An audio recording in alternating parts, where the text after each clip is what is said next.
বলছেন অন্যের জন্য এতটুকু নিঃস্বার্থ কাজ করলে হৃদয়ে সিংহ বলের সঞ্চার হয়। এটা সবাই আমরা দেখেছি। যদি আমি সত্যি সত্যি কাউকে এমনি একটা ভালোবেসে কিছু দিলাম, সে চাইনি, সে দেওয়ার মধ্যে কি অসীম গৌরব, সে কি অসীম একটা অদ্ভুত আনন্দ, সেটা অনেক কিছু পাওয়ার আনন্দের থেকে অনেক বেশি হয়। কেন হয় আমরা জানি না, আমরা খুঁজি না, কিন্তু স্বামীজিরা ধরিয়ে দিচ্ছেন কেন হয় জানো? কারণ সেই সময়ের জন্য তুমি নিঃস্বার্থ হয়ে গেছিলে।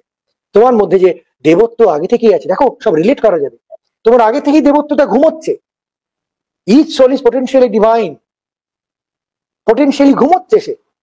সেই তখন দেবত্বটা ছট করে যেন খুলে যায়। এই নিঃস্বার্থপরতার মাধ্যমে আমাদের দেবত্বটা হঠাৎ করে ঝলসে ওঠে। আমরা এত আনন্দ পাই, কোত্থেকে এত আনন্দ হলো বুঝতে পারছি না। এতগুলো জিনিস নেওয়ার মধ্যে যে আনন্দ, তার থেকে ছোট একটা জিনিসও যদি প্রাণ থেকে এমনি না চাইতেই উইদাউট এক্সপেকটেশন দেওয়া যায়, কত আনন্দ, কত আনন্দ যে দিচ্ছে তার হয়।